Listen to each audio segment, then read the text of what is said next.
Hello guys, I just pulled this, well, some time, but I've decided to look at it now. This Avery weighing scales, shop scales, beautiful.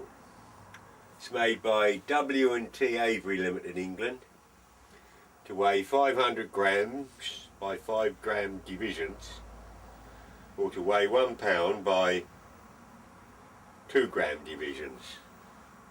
Sort of thing you used to see in sweet shops and what have you. Anyway, it was slung out in a skip. I hate these things being thrown away. Anyway, it was stuck round to full weight and the table wouldn't come up, and that came off, and I undid these screws when I could see nothing, just a slot.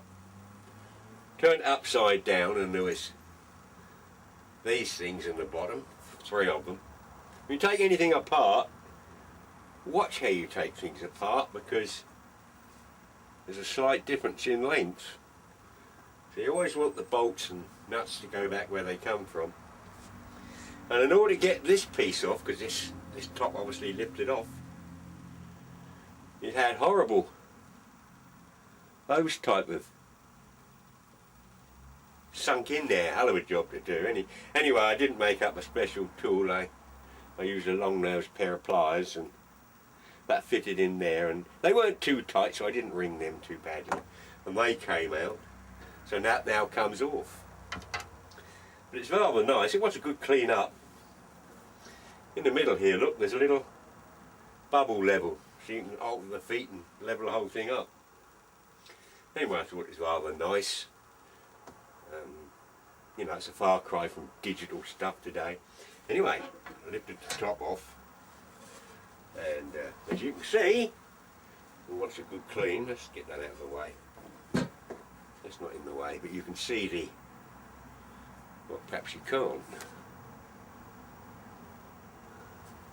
But I mean, it's just full of dirt and dust, look. So, with some compressed air, I blew things around, and out popped a match. I think it was caught in there somewhere. Anyway, it's rather nice. I love this sort of thing, and it's thrown away. It's a weight, there's a heavy weight here, and it's a beam, so that's a beam balance. And we have here a rack and a pinion, and the pinion drives the dial round. That will clean up beautifully, by the way. But it's all beautifully engineered. And I thought, well, what's this here? This red thing, and then realised it's a magnet. Okay? So what's a magnet doing here? Well, this disc is aluminium. And if you pass an aluminium through the poles of a magnet, induced is a, what do you call it? Not an EMF. Oh God. I can never think. Words escape me now as I'm getting older. I think I'm sort of starting to think of the hereafter, you know. I walk into the shed and I think, what am I hereafter? Anyway, it's a form of braking. And I thought, isn't that lovely? Isn't that absolutely superb?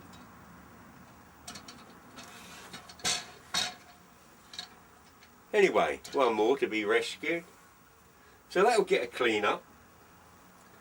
And but how on earth did that? How did that get in there? But it got jammed somewhere and the compressed air blew it out. Anyway, we'll clean it up and we'll put that back in service. I really hate things. Oh, there's all sorts of muck and cobwebs in here. Look, I really hate these things being thrown away like this. The weight of this. Well, you can guess, can't you? Beautiful.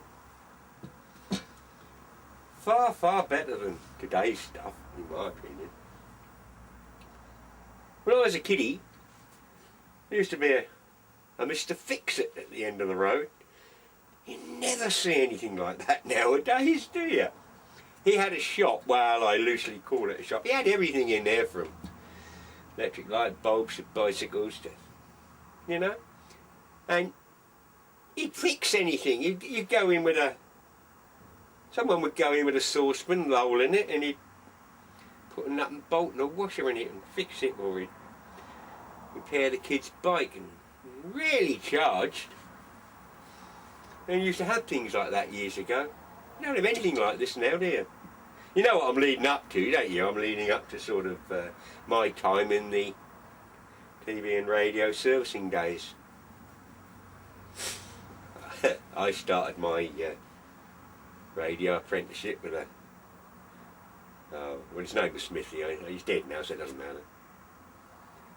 He was tight. Now, if you thought I was tight, this guy was well, he was a champ of tights. And this woman come in with an old radio. We're going back in the days of accumulators and stuff, you know. And anyway, he repaired this for it. Wasn't a lot. He didn't charge her a lot. And the guy I worked with says, tight old, well, I won't tell you what he said. I said, well, it weren't a bad prop, wasn't it? Didn't sting her, did he? He says that was his mum. Ah, dear, I learnt a lot. Anyway, this is lovely. Look at the bearings in here, look. Phosphor bronze. Oh, that's really something. Anyway, we'll give this a nice good clean up, and this perspex are clean from the inside. That'll look $1 million, you know. All ready for the next skip. Dear. This dial will, like the rest of it, clean up really nice, and what I would normally use is, and found generally safe, is foaming cleaner. But I've run out. Be very careful when you clean any old equipment, radios, whatever. The printing is not it's not done the same today. It's not done on laser or anything like this.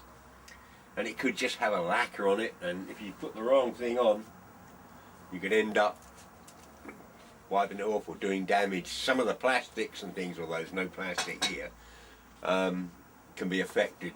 But I'm just going to try, and the best idea is to pick a little place out of the way, so if it does react or you've got problems, it doesn't matter. So pick the bottom of a cabinet or the back or somewhere. But because I haven't got any foaming cleaner, I'm going to try some carbon tech. And I'm just going to wet a cotton bud. I'll tell you what I'll do. I'll use the back, or what would be the front, look. And where it says paint number, I'll just try that.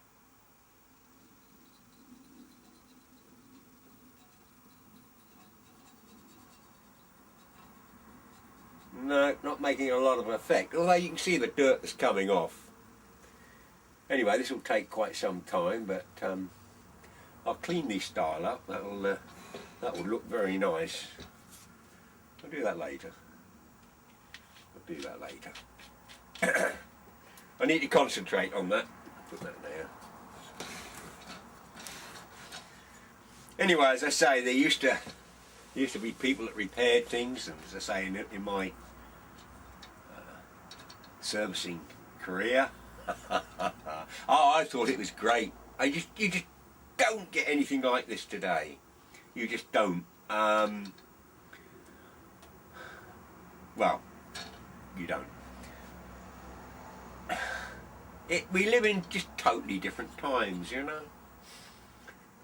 People don't talk anymore, do they? They don't converse. Give you an example. I walked up a hill the other day, and in town, it's a long hill, it's a hot day, and there wasn't a soul, just me going up, and I was getting out a puff 3/4 of the way up, and there's a chap coming down with a dog.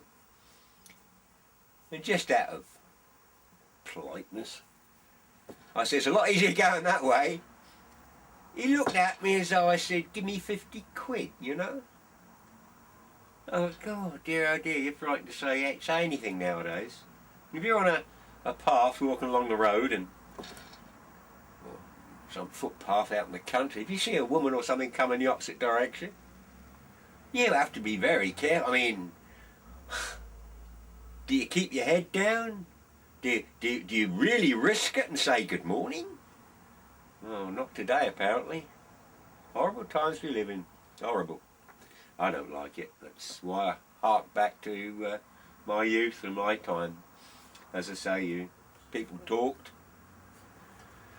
They didn't text, they didn't tweet or any of this rubbish. They actually communicated, you know. Anyway, I'll shut up on that point. You don't want to hear that. Funny things in the service game. Oh, that was brilliant. The company I worked for, or ended up working for, started off with a little bloke in a sort of bicycle shop and he repaired radios. They did in them days, you know. But served me apprenticeship there for about 3 years. He was the type one who charged his mum. Oh, but it was interesting. I got millions of tales. You haven't got long enough. But and then I went to work for a big. Oh, blimey! Went for a bigger concern, and oh, we had some characters. The shop was on the main, well, not the high street, but the main street, and it had like, that's how do I describe it? It sold brown goods and white goods, and it had like a an arcade at the front, sort of semicircular arcade, undercover, and people could sort of walk in before they came into the shop, through the doors of the shop, and they could look in the window. And out the front there we put all fridges and freezers and washing machines and all this sort of stuff, you know. And as I say, it's all undercover, so it's a means of showing off the stuff, you see. And there was one salesman there. Oh, we had a right collection of them. Oh well, I won't tell you.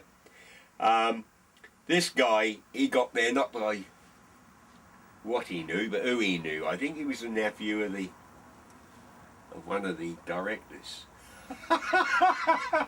Oh, he was useless. I mean, the poor bloke, I mean, he hadn't got a clue. And, you know, they didn't get much money, on a minimum wage, I suppose. But they sort of made it up by commission on their sales, which I don't necessarily agree with, because you're not impartial to give advice, are you? But there we go. But so to make the wages up, you had to sell, and this guy was no good at selling. He weren't much cop at anything, to tell you the truth. I mean, he was a nice enough guy, but he just didn't have the wherewithal, if you know what I mean. And anyway, they kept trying to push him up his wages, you know, and they said, we'll call him John, I don't know what his name was. John, you've got to do this, you've got to go. Anyway, they're trying to push him forward. And they said, the next customer that comes in, you know, you do this and you say good morning, blah, blah, blah. So, anyway, as I say, he's not too sharp. And there's a bloke standing in the arcade area looking at something. And he comes in and they push this John forward, you know. Good morning, sir, can I help you? Well, it's sort of a start. And the bloke says, yes, please. He says, what can you tell me, he says, about the Indesit 8.9 cubic foot fridge you have in the foyer? He says, the one with the additional hard top. He says, 800 watt, 4-star rating one that's $79.99. Well, this took the wind out of mate's sales. Very good, sir. Yes, they're very good. He said. Well, he said, yeah. Well, they sort of speak for themselves. He said. So the bloke says, I can't have a word with it then, and walked out of the shop. Oh dear, this guy he wasn't right, to be honest, and I shouldn't not be afflicted. But over the back of the shop there was a sort of a rough area of grass, and beyond that was a car park arrangement where I kept my service van, and all the way around the buildings I nipped over this wall at the back to the. And I went out there one day, and there's this John, he's standing there I kid you not, you think I'm making this up, I swear it's true. He's standing there and in his hand he's holding a brush, 2 or 3 inch brush, like that. And it's a light and it's all flaming away and he's looking at this. And I said, John, what you doing?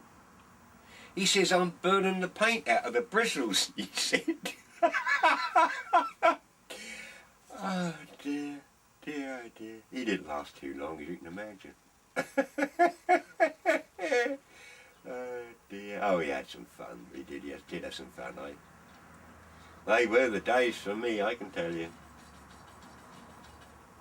I'm really fussing this, aren't I? Look at the state of it now. Isn't it nice, though? No one else would bother, you know that, don't you? Or there might be some, and they stick it on eBay and ask silly prices, some retro this, that and the other, you know. Well. Anyway, we had a lot of fun. We used to build model aircraft, you know, a lot of the crew and steam engines and things. And there's one bloke, Bill, we called him, and we used to make these model aircrafts, and in them days they had diesel engines, didn't have silencers or nothing, it's all, you know, the way these things would fly, and we used to do what was known as control line, and you'd stand in a field and you'd control these elevators on control lines, sort of 50 foot, 100 foot out, and you go round and round and round in circles, you know, making these things. We used to pull paper trailers behind them, you know, tissue paper, and have dog fights and try and cut the person's the one in front, you know. Of course you do loop the loops and do it, when if you was good you did, but we weren't all that good. We used to smash them up. They never lasted more than 1 or 2 go outings, you know, and you turn up the next week and repair it again, you know. Ah dear. Well, this Billy always made something a little bit different. He was a very nice bloke. Really liked him. He always come up with something different, and he made this like a delta wing, big delta wing thing, and but it was a bit underpowered, you know, and it attacked the air at that sort of angle and went round, and he wasn't a good flyer either, and his eyes were popping out of his head, and he was hanging onto these wires like grim death, slowly going round and round and round and round, and as he's doing that, he's sort of going across the field, you know, and we're shouting out, Bill, come back, you know, and he's going further and further over. Anyway, he gets a bit ambitious, and he decides he's going to do a loop, you know, and he goes whoosh, and it goes straight over, and it goes into this hedge, and all this tissue paper and balsa just explodes in this hedge, and he's pulling on these cables, and the hedge is going like that. We're in fits of laughter. He weren't too happy. He was, I'm not going to build any more planes, he said. Anyway, a couple of weeks later he turned up again, and he had a hovercraft. It was about 4.5 foot, maybe 5 foot in diameter. Blinking great thing, beautifully made. He says, I've had enough of this smashing the planes. And it was when hovercraft was sort of invented near enough, so we didn't know too much about them, but he built this and had a 6cc diesel engine in it, like a funnel in the middle, and the propeller that had the lift was in this tunnel. And in order to start the damn thing, it had arranged that half the tunnel came away, because you could get your finger in and flick the propeller, and if you used a chicken finger, which was like a rubber dolly you put on your, so that if you weren't quick enough, it didn't get smacked. Anyway, you know what I'm on about, I'm sure. Anyway, he's bring, and the whole thing, you know, roared and smoke and stink and vibration, and he put this half back in, and it was brilliant. It went off the ground by about 2 or 3 inches, you know, and all making a hell of a racket. And we thought, cool, this is good, you know. And he had 1 channel control on it, and the air went down the duct and gave lift, but a proportion of it went out through ducts at the back, which gave it forward motion. And behind the ducts there was like a couple of little rudders. Well, they weren't, and that's all he controlled, you see, radio control. But they didn't really control it much, and the thing sort of crabbed off, sort of a bit sideways. Anyway, slowly going along, and we're all thinking, cool, this is a bit different, you know, it's great, you know. It's going very well. Anyway, we're up one end of the field and away from everybody. Anyway, this thing starts to pick up a bit of speed, and old Bill sort of walks a bit faster, you know. We're all walking behind thinking, this is a great model, you know. And anyway, it picks up a bit more speed, and he's sort of getting into a little bit of a trot now. We're all trotting along behind him, just going across this field. And before too long, he's into a semi-run. And this thing is... Well, we get halfway across this field, and down the other end of the field there's a cricket match going on. And this is not a trial, this is a real match, you know, all in their whites, not like today, you know, pucker, you know. And this thing is heading straight to this cricket match, but we're all running like the billy-o, and poor old Bill is running the fast. He can't catch up with it now, and it's going, heading, loads of smoke coming out of this thing, and it's heading straight for this cricket match. Well, we get more than halfway down the field, and Bill's charging off that way, and we sort of come to a stop and sort of sum up the situation, and we decide to run back this way.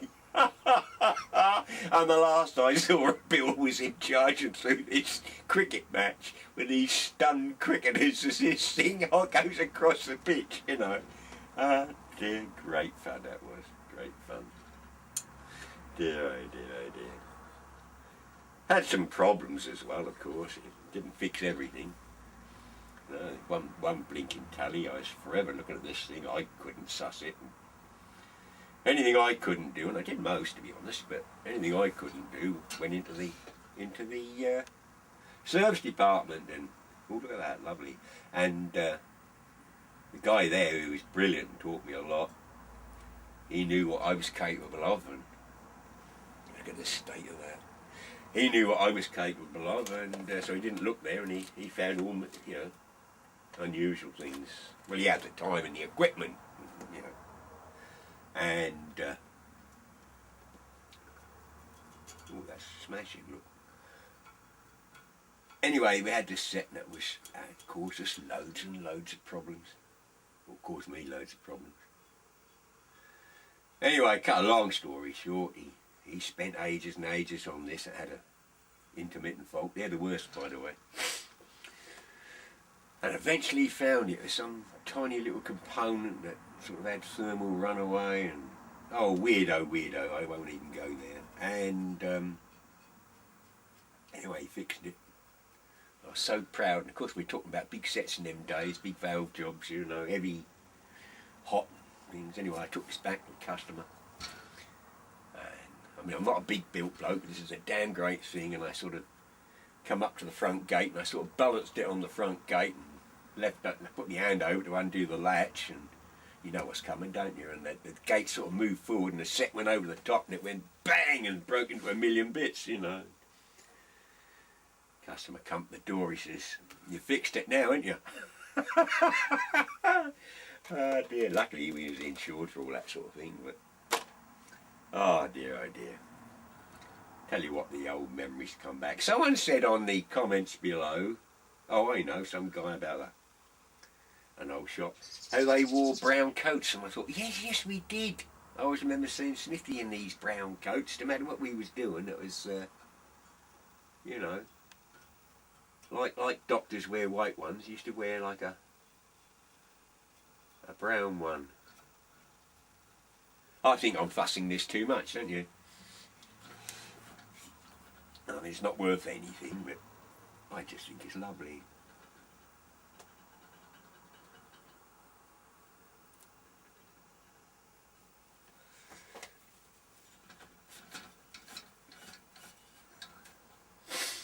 What am I going to do with it? I don't know, of course. Most of the time, of course, sort of servicing was sort of pretty mundane, you know. It was run-of-the-mill stuff. You start to pick up stock faults, and it wasn't all eventful and all fun, but I had no nasty times. I thoroughly enjoyed it. But as I say, I was the only one outside engineer, and what I couldn't do, the mate inside did. It was a good team. thoroughly enjoyed it. But I never got involved in sales, I never got involved in what we call white goods, apart from one occasion. And then he come to me, he says, do us a favour, he says, look, he says, go and demonstrate this washing machine, he said, and, you know, see the customers happy. And oh, I said, I don't do that. He said, no, he said, I wouldn't normally ask you. He says, look, we've got one van down, so-and-so's off sick, and blah, blah, blah, and the plumber's gone out to fix this, and I said, well, he says, do us a favour. And anyway, they were always very good to me, and never queried what I did, or where I was. So, at least I can do is, you know, try and help. I said, well, I don't really know much about them. He said, oh, we'll give you a quick, he said, you haven't got to do anything, it's the latest thing, he says, it's a Hoover Keymatic, for all these old people who know them. He says, it's all automatic, he says, it's the latest thing. He said, we'll give you a quick demo, he says, and you ain't got to do anything, he says, that'll do it, he says. Anyway, he persuaded me. Anyway, a Keymatic, as the name comes from, was a big automatic washing machine, an early automatic washing machine, and it had a slot in it, and you had like a square key, which is where the name comes from, and you could put it in 4 ways, of course, and up the other way. You had 8 programs, and depending on how you put the key in, what program you got, whether it was a rinse, a hot wash, cold wash, whatever, I don't know. Anyway, he says, what you got to do is take the transit straps out the back, he says, that's all delivered, he says, just, oh right, so off I went to this farmhouse out in the middle of nowhere, very posh lady, and, oh, I says, I've come to do the washing machine. I says, not actually my experience washing machines, but I said, I think I'm able to give you a hand. I said, anyway, I said, I've just come to take the transit straps out, which holds the drum, you know. Took these transit straps out, checked the plumber had plumbed the right hot and cold in. And anyway, switched it on and everything seemed fine. I said, well, we'll do a wash then. And anyway, she turned up with these bags of washing, blankets, linen, and all sorts, well, ladies wear, all sorts of stuff. So she says, what do I said, bung it in. She says, is this all right? I said, yeah, bung it in, I'll do that. I said, all automatic, it's all blah, blah. What about this, she said. You see, and I says, what about the colour? Yeah, bung it in, that's all right, yeah, bung it. Anyway, pushed all this into this drum. You know what's coming, don't you? Anyway, this took quite a while, this cycle, and according to this which way I'd put this key in, about an hour and a half or 2 hours later, I says, look, I've got lots more to do. I says, I'll go and do a couple more calls, I says, and I says, no need to worry, I'll do it all for you, and I'll come and just check everything's okay. You know. Lovely, she said, lovely. So off I went, and did a couple of calls. I come back to this place, this thing is just switching off, you know. And everything. And the door and took them out, shaking the linen and folding it, you know. She's saying, look at that, she says. And she's holding up this little kiddie's or doll's top, you know. And I'm thinking she's saying, look how good, she says, look at that, look. And I'm thinking she's so chuffed how clean it all is, you know. She says, that's mine. And she was a big woman. Oh dear. We boiled everything. I saw her in the shop, a few weeks later on, talking to the manager. And I think she could see the funny side of it after that anyway. I think she was given some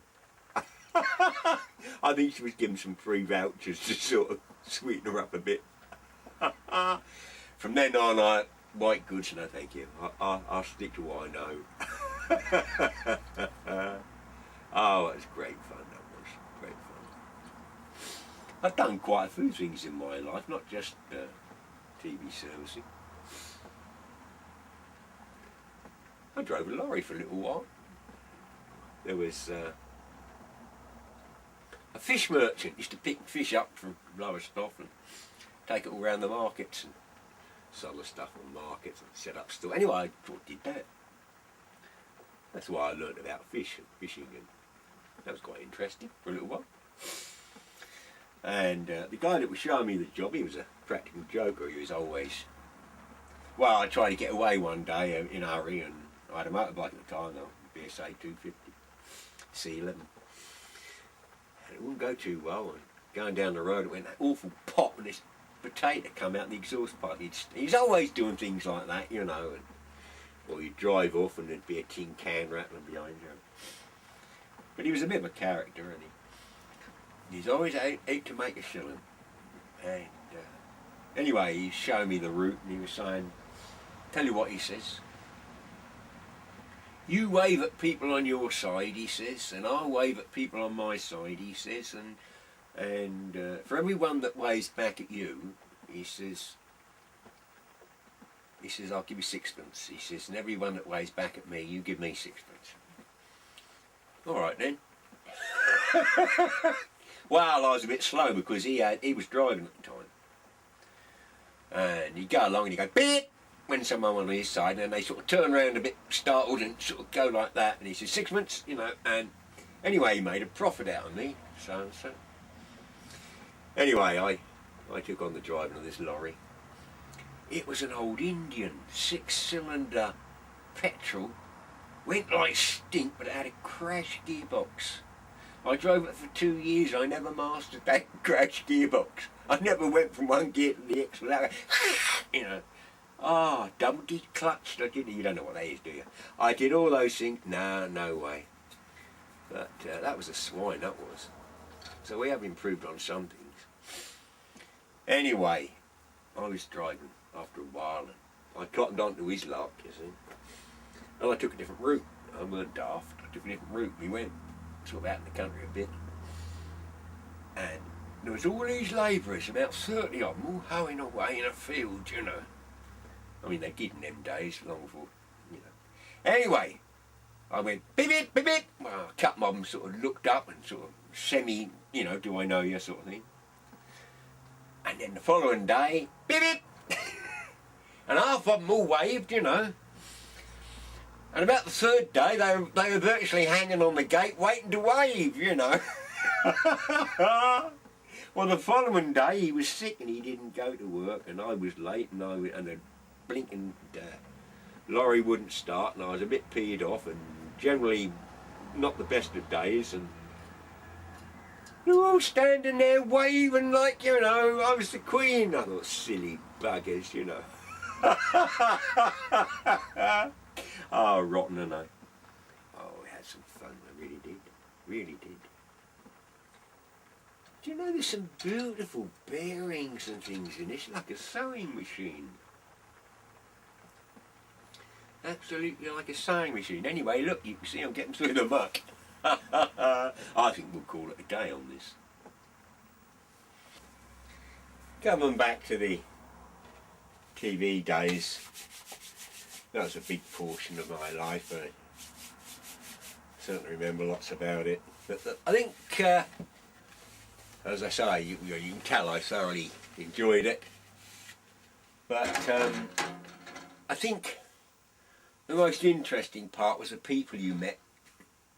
You know, as I said before, and I'm sorry to harp on, you reacted to people then, and you saw a complete gambit or mixture of rich and poor and ignorant, educated, whatever.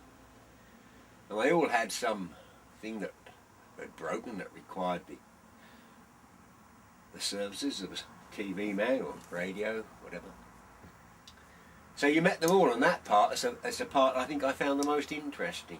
I always found it quite strange that the poorest of all, on average, had the biggest, latest sets.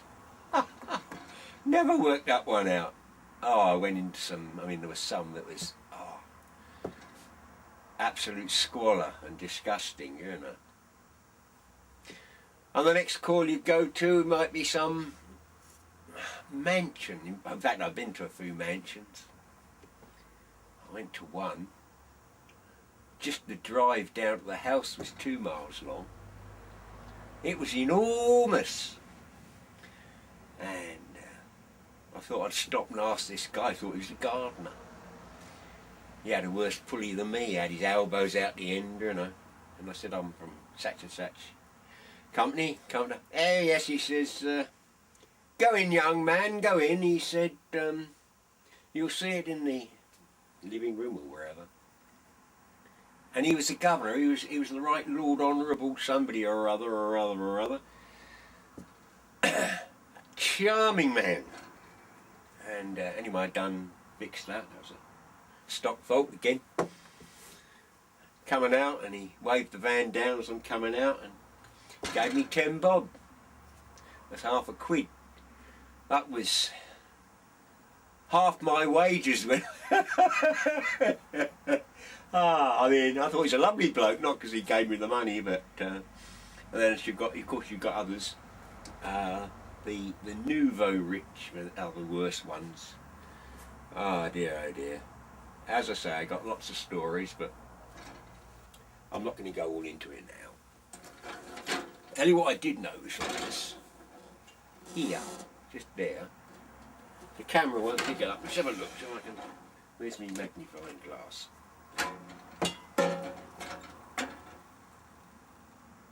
Ha-ha! There's a lead ceiling in it. There's a...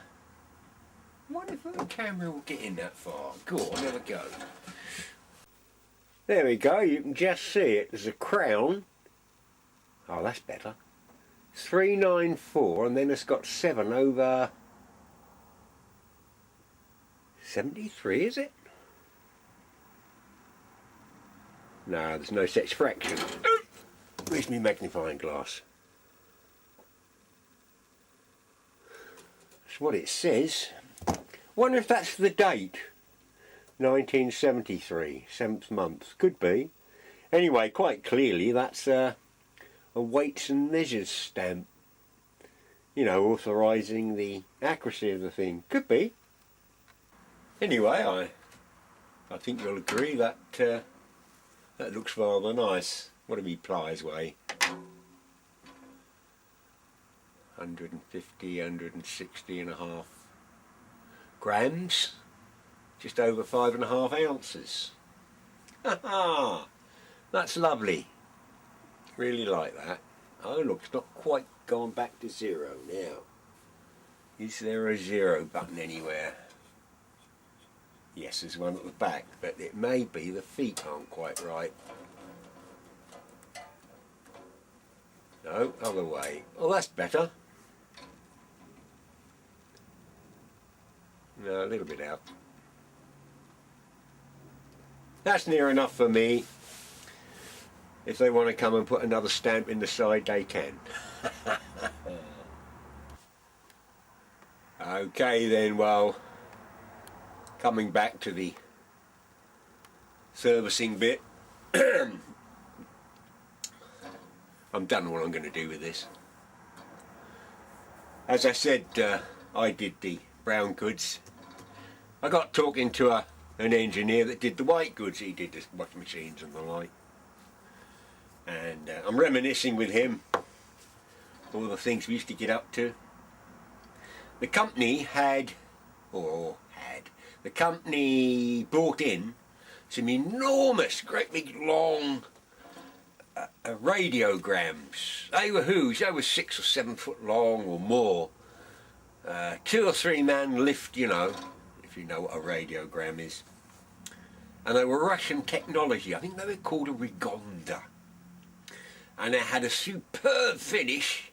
Looked like a $1 million French polish, but it was obviously a sprayed on lacquer or modern synthetic finish. But it was all rosewood and inlaid and looked an absolute cracker. But it was very old technology, and it had a great big metal chassis inside. It used military valves, loads of them, and a massive mains transformer the size of a dinner plate, you know. You wouldn't get that now. But it was all show.